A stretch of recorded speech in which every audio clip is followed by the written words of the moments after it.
Chapter 1683 ने दांत भींचते हुए गुस्से में कहा, even a giant shark becomes helpless on land. Underworld का गेटकीपर नेचर के रूल्स से ऊपर नहीं है। अब टारगेट था उसके काले कवच को पूरी तरह तोड़कर उसकी बॉडी को अल्ट्रावायलेट रेस के सामने एक्सपोज करना, ताकि उसका अल्टीमेट डिफेंस ढह जाए। You are a brave man, Li Changgong की आवाज में असली रिस्पेक्ट थी। वो रियली किसी की तारीफ करता है, बट झांग यी ने उसे मजबूर कर दिया। बकवास बंद करो, झांग यी ने गर्ज कर कहा। Skystar, get the ghost train ready. Zhang Yi की कलाई में बंधा चांदी का ब्रेसलेट मुड़कर एक लंबे चाकू में बदल गया, जिसकी पूंछ उसकी बाजू में धंस गई, उसकी ताकत चूसते हुए। Roger that, captain Skystar Hupo ghost train के कैबिन में तैयार खड़ा था।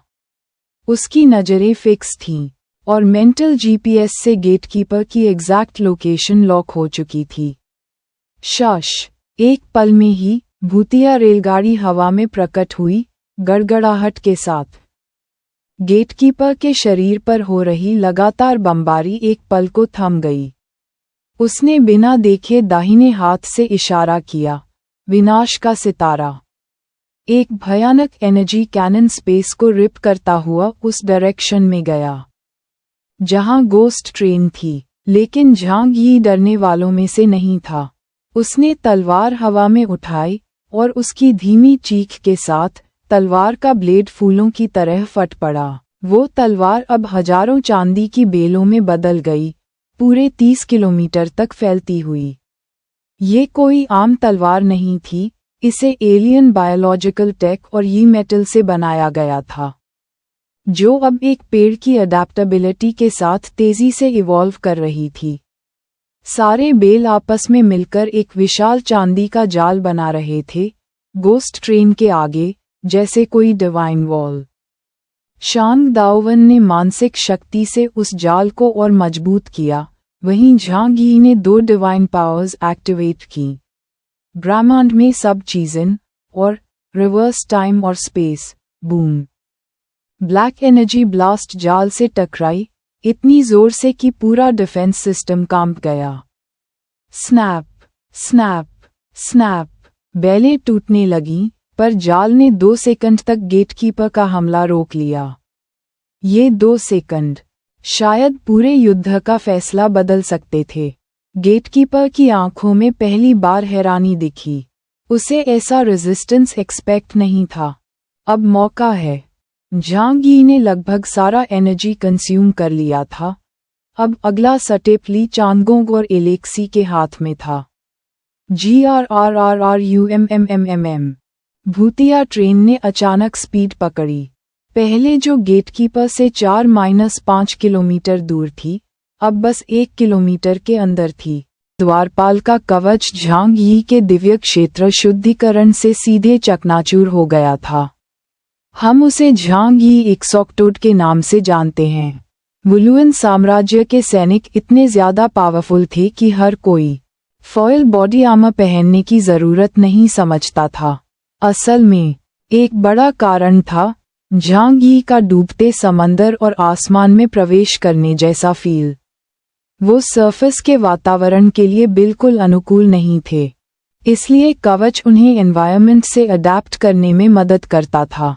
अंडरवर्ल्ड के द्वारपाल को नुकसान पहुंचाना झांग यी के लिए मुश्किल था, लेकिन उसने अपने कवच को तोड़ने की ठानी थी।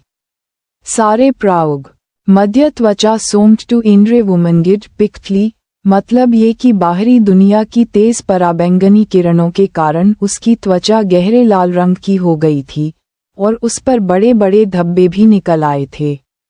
झांग यी ने कहा, सफलता। यह ऐसा दिखता है, लेकिन जल्दी ही अंडरवर्ल्ड के द्वारपाल के कवच का एक हिस्सा कट गया और वह खुद ही मरम्मत कर लिया। बुद्धिमान, जब तक हम मौके का फायदा उठाएं और कई बार हमला करें, सब कुछ जल जाएगा।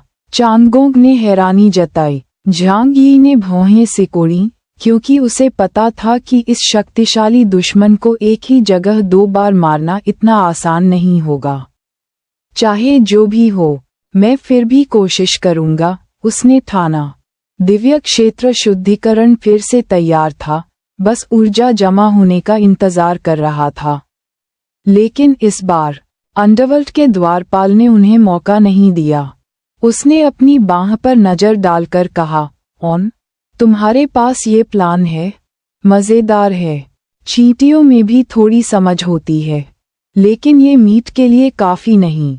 वह सिर उठाकर झांग यी और उनकी टीम को देखा जो भूतिया ट्रेन पर सवार होकर अंडरवर्ल्ड के गेटकों से गुजर रहे थे। अचानक उसने कहा, छिपाना। उसके सीने में दर्द का इशारा था। हावपोक ने तुरंत अपनी क्षमता सक्रिय की और भूतिया ट्रेन को दूसरी जगह भेज दिया। द्वारपाल उदासीन था। प्रारंभिक टेस्ट खत्म, अब ये उबाऊ खेल बंद। भूतिया ट्रेन ने झांग यी और उनकी टीम को अचानक से हमला किया ताकि दुश्मन चौंक जाएं।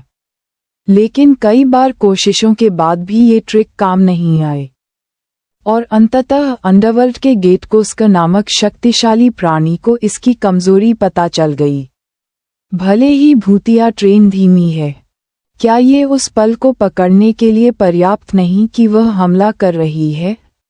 उसने अपना दाहिना हाथ उठाया और हथेली खोली, जिससे एक डरावनी ऊर्जा संघनित होकर काले गोले के रूप में बन गई। विनाश का सितारा, काला गोला अचानक फटा और सामने सीधे दिशा में फेंक दिया गया।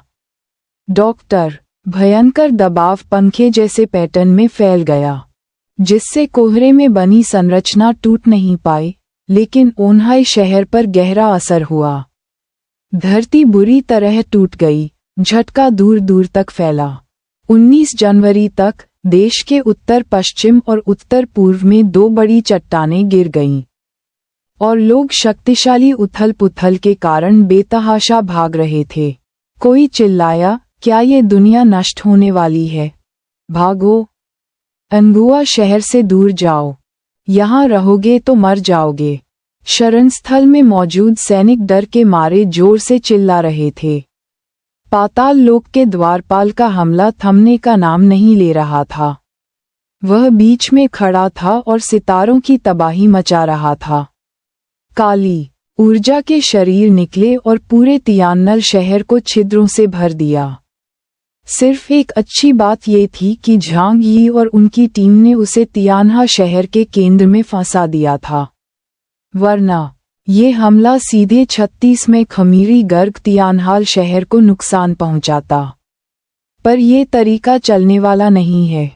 बहुत जल्दी वह हमारी कमजोरी पकड़ लेगा और यह संरचना टूट जाएगी, शांग दाओवन ने गंभीर आवाज में कहा।